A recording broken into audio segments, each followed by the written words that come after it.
Film शुरू होती है और हम स्टार्ट में देखते हैं एक पुलिस वाला और गार्ड दोनों आपस में लड़ रहे होते हैं और दूसरी जानिब एक लड़की ज़ख्मी हालत में भाग रही होती है। मास्क पहना शख्स उसका पीछा कर रहा होता है।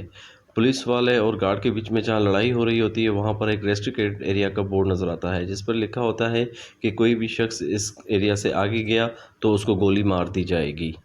और फिर दूसरी तरफ हम देखते हैं कि लड़की भाग रही होती है जो कि ज़ख्मी हुई हुई होती है और मास्क पहना शख्स भी उसका आराम आराम से पीछा कर रहा होता है क्योंकि उसको यकीन होता है कि लड़की ज़्यादा दूर नहीं भाग सकती। और फिर मास्क पहना शख्स उस लड़की को पकड़ लेता है। लड़की बहुत रो रही होती है और फिर हम दूसरी तरफ देखते हैं गार्ड और पुलिस वाला आपस में लड़ रहे होते हैं। पुलिस वाले को अपनी जान बचाने के लिए गार्ड को गोली मारनी पड़ती है। और फिर हम दूसरी तरफ दूसरे गार्ड को देखते हैं जो गोली की आवाज़ सुनकर अपने मालिक को फ़ोन करता है और बताता है कि गोली की आवाज़ के बारे में। उसका मालिक उसको कहता है कि तुम्हें कोई भी बाहर का शख्स दिखे तो उसको गोली मार दो। फिर वो गार्ड पुलिस वाले को गोली मार देता है।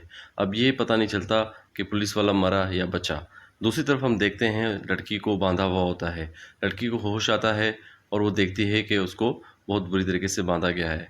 वो समझ नहीं पा रही होती कि उसके साथ क्या हो रहा है। फिर वो किलर उसके सामने आता है और उसके कपड़े फाड़ता है। कपड़े फाड़ने के बाद उसका ब्रेस्ट काट कर उसका खून निकालता है बोतल में। लड़की दर्द के मारे बहुत तड़प रही होती है। फिर वो किलर उसके पेट में चाकू मारता है और पेट में अपना हाथ डालकर पेट फाड़ देता है जिससे कि लड़की मर जाती है। और दूसरी तरफ हम उस शख्स को देखते हैं जो कि लाइव मर्डर होता हुआ देख रहा होता है क्योंकि उसको तड़पती हुई मरती हुई लड़कियां देखकर बहुत खुशी होती है। और उसी ने ही इस जंगल में कैमरा लगाए हुए होते हैं और उसी ने ही इन सबको अरेंज किया हुआ होता है। वो शख्स बहुत अमीर होता है और एक साइको पेशेंट होता है। दूसरी तरफ सिंडी नाम की एक लड़की को दिखाया जाता है जिसकी दोस्त उसके घर का सारा सामान और सेविंग चोरी कर कर भाग जाती है। सिंडी परेशान होती है। इतने में ही मालिक मकान आ जाता है और वो उससे किराया मांगता है। सिंडी के पास जो भी थोड़े से पैसे बचे होते हैं वो उसको दे देती है मगर ये पैसे कम होते हैं। फिर मालिक मकान उसको इंटीमेट होने के लिए ऑफ़र देता है पर सिंडी उसको मना कर देती है और घर से निकल जाने के लिए कह देती है। और फिर हम देखते हैं कि सैंडी के घर के दरवाजे के बाहर एक बॉक्स पड़ा हुआ होता है। सैंडी उस बॉक्स को खोलती है। उसमें एक गाड़ी की चाबी होती है और उसको एक जॉब ऑफ़र कॉल भी आया हुआ होता है। वो औरत उसको कहती है कि इस कार में बैठकर कार की जीपीएस लोकेशन पर पहुंचने का कहती है। सैंडी बहुत खुश होती है और जॉब के लिए मान जाती है। घर से बाहर निकलती है तो उसका मालिक मकान भी आया हुआ होता है पर सिंडी उसी के सामने गाड़ी में बैठकर निकल पड़ती है। सिंडी बहुत खुश होती है। आगे जाते हुए उसको काफ़ी सुनसान इलाका दिखाई देता है। सैंडी थोड़ा टेंशन में आ जाती है और फिर एक टूटे हुए मकान के सामने रुक जाती है। फिर उसका जीपीएस लोकेशन भी काम नहीं कर रहा होता है। सैंडी बहुत परेशान हो जाती है और देखती है कि गाड़ी का पेट्रोल भी ख़त्म हो जाता है। फिर इतने में ही वो औरत उसके पास आ जाती है और उसको गाड़ी में बिठाकर एक घर ले जाती है। वो औरत उसको बताती है कि ये हमारे बॉस का घर है और तुम्हें यहीं रहना होगा और इस घर को साफ़ सुथरा रखना होगा। इस घर में कैमरा भी लगे हुए हैं लेकिन घबराने की कोई बात नहीं। ये कैमरा सिर्फ तभी चलते हैं जब वो मालिक यहाँ आता है। और वो औरत उसको बताकर चली जाती है। फिर हम देखते हैं कि वही किलर उस घर के अंदर घूम रहा होता है। असल में ये घर उसी अमीर आदमी का होता है जो कि लड़कियों को मरता देख खुश होता है और सैंडी ही उसका अगला शिकार थी। अब सैंडी के पास घर, पैसे और नए कपड़े और बहुत कुछ था। सैंडी नए कपड़े पहनकर डांस करने लगती है और दूसरी तरफ वो अमीर आदमी उसको कैमरा के ज़रिए देख रहा होता है। सैंडी को उसी आदमी ने ही जॉब दिया था ताकि वो उसको मरता हुआ देख सके। उस आदमी के पास बहुत सारी बॉटल्स होती हैं। उन बॉटल्स में उन लड़कियों के पार्ट्स होते हैं जिनको वो मरवा चुका होता है और एक बॉटल्स खाली दिखाई देती है जिस पे वो सैंडी का लेबल लगाता है क्योंकि अब अगली बारी सैंडी की होती है और इस बोतल में सैंडी के पार्ट्स जाने वाले हैं। फिर हम देखते हैं सैंडी वॉशरूम में नहा रही होती है और किलर उसको मारने के लिए आया हुआ होता है।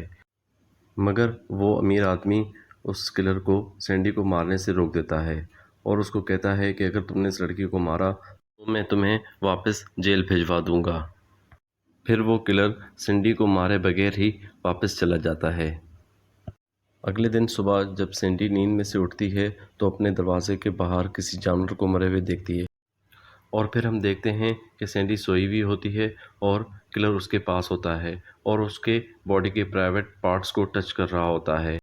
इतने में सैंडी अचानक नींद से उठ जाती है और वो किलर उसी घर में छुप जाता है और सैंडी को ऐसा महसूस हो रहा होता है कि इस घर में कोई और भी है।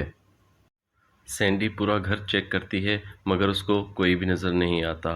फिर अगले दिन सुबह सैंडी घर के बाहर बने टब में नहा रही होती है कि अचानक वहाँ पर एक पुलिस वाला आ जाता है और सैंडी डर जाती है। पुलिस वाला उससे कहता है कि तुम घबराओ नहीं, मैं पुलिस वाला हूँ, और उससे पूछता है कि तुम्हारे पास कोई फ़ोन या गाड़ी है। सैंडी उसको बताती है कि इस घर में कुछ भी नहीं है। इतने में वो पुलिस ऑफिसर बेहोश हो जाता है।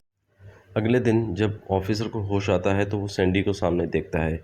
उधर वो अमीर आदमी पुलिस ऑफिसर को उसके घर में देखता है और अपने गार्ड्स को ऑर्डर करता है कि वो उस ऑफिसर को मार दें। पुलिस वाला सैंडी को बताता है कि वो यहाँ पर एक किलर को पकड़ने आया है जो कि जेल से भागा हुआ एक कैदी है और वो यहाँ पर आई हुई लड़कियों को बड़ी बेदर्दी से कत्ल कर देता है। पुलिस वाला हैरान होता है कि सैंडी इस घर में अकेले कैसे रहती है और फिर ऑफिसर सैंडी से अपनी जैकेट के बारे में पूछता है। सैंडी उसको वो जैकेट बता देती है। असल में उस जैकेट में एक फ्लैश ग्रेनेड होता है जो कि हम पबजी गेम में देखते हैं। वो ग्रेनेड असल में कुछ देर के लिए अंधा करने के लिए होता है। पुलिस ऑफिसर उस ग्रेनेड को बाहर रख देता है और इतने में उस अमीर आदमी के गार्ड्स वहाँ पर आ जाते हैं और पुलिस वाले पर गोलियां चलाते हैं। बदले में पुलिस वाला भी उन पर गोलियां चलाता है और दूसरी तरफ वो किलर उस घर में घुसने की कोशिश कर रहा होता है सैंडी को मारने के लिए। सैंडी वहाँ से भाग जाती है और साथ में ग्रेनेड भी उठा लेती है। फिर वो किलर उसका पीछा कर रहा होता है। सैंडी एक दरख्त के पीछे छुपकर ग्रेनेड से उस पर हमला कर देती है।